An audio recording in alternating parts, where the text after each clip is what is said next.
ధ్వజస్తంభం.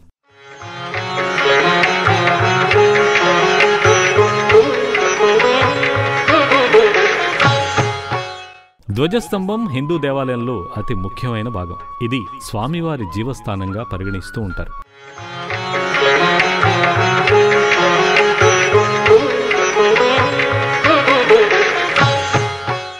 ధ్వజస్తంభం చుట్టూ ప్రదక్షిణం చేసిన తర్వాతే దైవ దర్శనం చేసుకోవాలి. ధ్వజస్తంభం దగ్గర కొట్టే గంటను బలి అంటారు.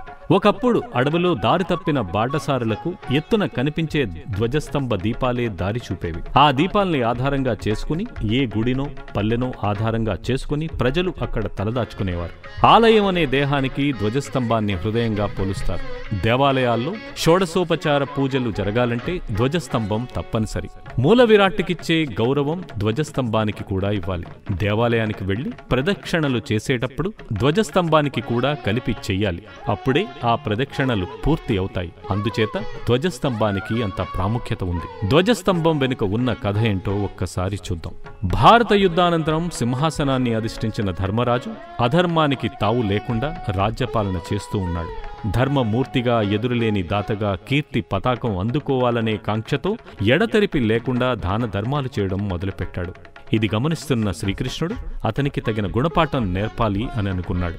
ధర్మరాజుకి అశ్వమేధయాగం చేసి శత్రురాజులను జయించి దేవబ్రాహ్మణులను సంతుష్టుల్ని చేసి రాజ్యాన్ని సుస్థిరం సుభిక్షం చేసుకోవాలని సలహా ఇస్తాడు. ధర్మరాజు శ్రీకృష్ణుడి మాట శిరసా వహించి అశ్వమేధయాగానికి సన్నాహాలు చేస్తాడు.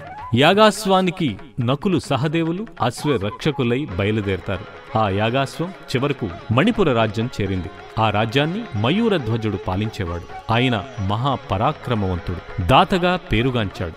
మయూరధ్వజుడు కుమారుడైన తామ్రధ్వజుడు యాగాశ్వాన్ని బంధించాడు. తామ్రధ్వజునితో యుద్ధం చేసిన నకుల సహదేవులు భీమార్జునులు ఓడిపోతారు. తమ్ములు ఓడిపోయిన విషయం తెలిసిన ధర్మరాజు స్వయంగా బయలుదేరి రాగా కృష్ణుడు అతన్ని వారించి మయూరధ్వజుని జయించేందుకు ఒక కపటోపాయాన్ని చెబుతాడు. దానికనుగుణంగా కృష్ణుడు ధర్మరాజు ఇద్దరూ వృద్ధ బ్రాహ్మణుల రూపంలో మణిపురం చేరతారు. వారిని చూసిన మయూరధ్వజుడు వారికి దానం ఇవ్వదలిచి ఏవి కావాలో కోరుకోమని అని అడుగుతాడు. అప్పుడు మారువేషంలో ఉన్న శ్రీకృష్ణుడు, తమ దర్శనార్థమై మేం వస్తున్న దారిలో ఒక సింహం అడ్డు వచ్చింది.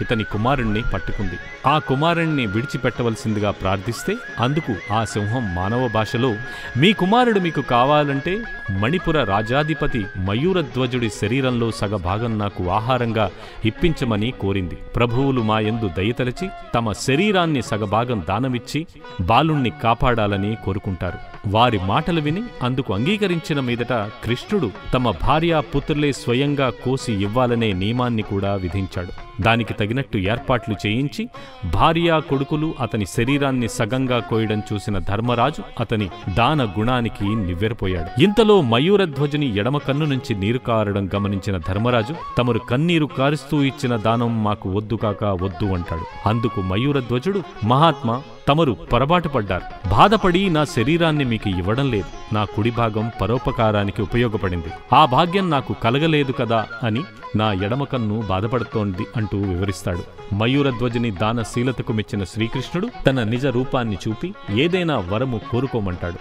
పరమాత్మ, నా శరీరం నశించినా నా ఆత్మ పరోపకారార్థం ఉపయోగపడేలా నిత్యం మీ ముందు ఉండేటట్టుగా దీవించండి అని కోరుకుంటే అందుకు శ్రీకృష్ణుడు తదాస్తు అని పలుకుతాడు. మయూరధ్వజ, నేటి నుంచి ప్రతి దేవాలయం ముందు నీ గుర్తుగా నీ పేరున ధ్వజస్తంభాలు వెలుస్తాయి. వాటిని ఆశ్రయించిన నీ ఆత్మ నిత్యం దైవ సాన్నిధ్యంలో ఉంటుంది.